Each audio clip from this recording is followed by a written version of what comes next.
ನಮಸ್ಕಾರ ಸ್ನೇಹಿತರೆ, ಇವತ್ತು ನಾನು ಇನ್ನೊಂದು ಕತೆ ಮೂಲಕ ನಿಮ್ಮ ಮುಂದೆ ಬರ್ತಾ ಇದ್ದೀನಿ.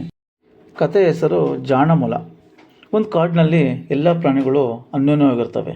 ಅಂದರೆ ನರಿ, ಜಿಂಕೆ, ಸಾರಂಗ, ಪಕ್ಷಿ, ಆನೆ ಈ ಥರ ಎಲ್ಲ ಪ್ರಾಣಿಗಳು ತುಂಬ ಸಂತೋಷವಾಗಿ ಅನ್ಯೋನ್ಯವಾಗಿರ್ತವೆ.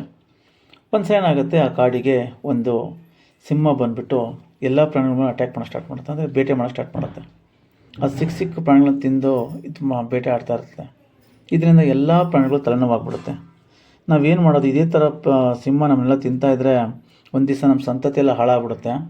ಅದಕ್ಕೆ ಒಂದು ಕೆಲಸ ಮಾಡೋಣ, ನಾವು ಸಿಂಹದ ಹತ್ರ ಹೋಗಿ ಮಾತಾಡೋಣ ಅಂತ ಎಲ್ಲ ಪ್ರಾಣಿಗಳು ಡಿಸೈಡ್ ಮಾಡ್ತವೆ. ಹಾಗೆ ಎಲ್ಲ ಪ್ರಾಣಿಗಳು ಸಿಂಹದ ಹತ್ರ ಹೋಗ್ಬಿಟ್ಟು, ಸಿಂಹ ನಿನ್ನ ಮೇಲೆ ಯಾರನ್ನೂ ಬೇಟೆ ಮಾಡಬೇಡ, ನಾವು ದಿವಸ ಒಂದೊಂದು ಪ್ರಾಣಿ ನಿಮ್ಮ ಮನೆಗೆ ಕಳಿಸ್ತೀವಿ, ನೀನು ಊಟ ಮಾಡ್ಕೊಂಡಿರು, ಬಟ್ ಎಲ್ಲರಿಗೂ ತೊಂದರೆ ಕೊಡಬೇಡ, ಎಲ್ಲರೂ ಗಾಬರಿಯಾಗಿರ್ತಾರೆ ಅಂತೆಲ್ಲ ಹೇಳ್ತಾರೆ. ಅದಕ್ಕೆ ಸಿಂಹ ಓಕೆ, ಇನ್ನೇನು ಒಳ್ಳೇದೇ ಆಯ್ತಲ್ಲ, ಸೊ ನನ್ನ ಗುಹೆಗೆ ದಿವಸ ಒಂದು ಪ್ರಾಣಿ ಬರಲಿ ಅಂತ ಹೇಳ್ತಾರೆ. ಇದು ನಡೀತಾ ಇರ್ತದೆ. ಹಾಗೆಯೇ ಒಂದು ಸ್ವಲ್ಪ ದಿವಸ ಆದಮೇಲೆ ಒಂದು ದಿವಸ ಸರತಿ ಒಂದು ಮೊಲದ ಮನೆಗೆ ಬರ್ತದೆ. ಆವಾಗ ಆ ಮೊಲ ಏನು ಮಾಡೋದು, ಎಲ್ಲರಿಗೂ ತೊಂದರೆ ಆಗ್ತಿದೆ, ನಾನು ಏನಾದರೂ ಮಾಡಿ ಈ ಕಷ್ಟದಿಂದ ಪಾರಾಗಬೇಕಲ್ಲ ಅಂತ ಮೊಲ ಯೋಚನೆ ಮಾಡುತ್ತೆ. ಬೇಕು ಅಂತಲೇ ಅದು ಸಂಜೆ ಲೇಟಾಗಿ ಸಿಂಹದ ಗುಹೆಗೆ ಹೋಗುತ್ತೆ. ಸಿಂಹಕ್ಕೆ ಹೊಟ್ಟೆ ಹಸಿವು ಜಾಸ್ತಿ ಆಗಿಬಿಟ್ಟು ಕಾಯ್ತಾ ಇರುತ್ತೆ, ಲೇಟಾಗಿ ಬರುತ್ತೆ. ಯಾಕೆ ಲೇಟಾಗಿ ಬಂದೆ ನೀನು ಅಂತ ಸಿಂಹ ಗದರಿಸುತ್ತೆ.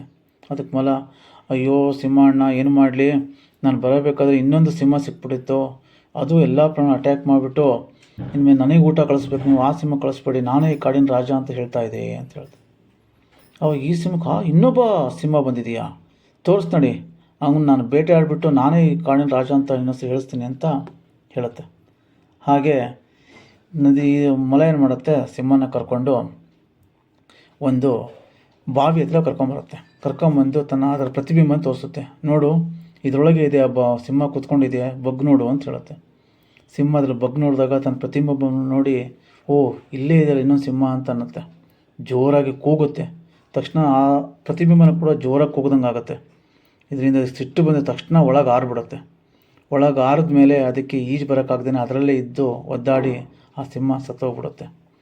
ಇದರಿಂದ ತನ್ನ ಕಷ್ಟದಿಂದ ಮೊಲ ಎಲ್ಲ ಪ್ರಾಣಿಗಳ ಸಹ ಕಷ್ಟವನ್ನು ನೀಗಿಸುತ್ತೆ. ಸೊ ಎಲ್ಲ ಪ್ರಾಣಿಗಳು ಸಂತೋಷವಾಗಿ ಇದಕ್ಕೆ ತುಂಬ ಧನ್ಯವಾದಗಳನ್ನ ಹೇಳ್ತಾರೆ. ಸೊ ಈ ಕತೆ ನೀತಿ ಏನು ಹೇಳುತ್ತೆ ಅಂತಂದರೆ, ಬುದ್ಧಿವಂತಿಕೆಯಿಂದ ನಾವು ಎಂಥ ಕಷ್ಟವನ್ನು ಕೂಡ ಪಾರಾಗ್ಬೋದು ಅಂತ. ಥ್ಯಾಂಕ್ ಯು ಗೆಳೆಯರೆ. ಕತೆ ಇಷ್ಟ ಆಗಿದರೆ ಲೈಕ್, ಶೇರ್ ಆ್ಯಂಡ್ ಸಬ್ಸ್ಕ್ರೈಬ್ ಮಾಡಿ. ನಿಮ್ಮ ಲೈಕ್, ಶೇರ್ ನಮಗೆ ಇನ್ನೂ ಹೆಚ್ಚು ವೀಡಿಯೋಗಳನ್ನ ಹಾಕಲಿಕ್ಕೆ ಪ್ರೋತ್ಸಾಹ ಕೊಡುತ್ತೆ. ಥ್ಯಾಂಕ್ ಯು ಗೆಳೆಯರೆ, ಥ್ಯಾಂಕ್ ಯು.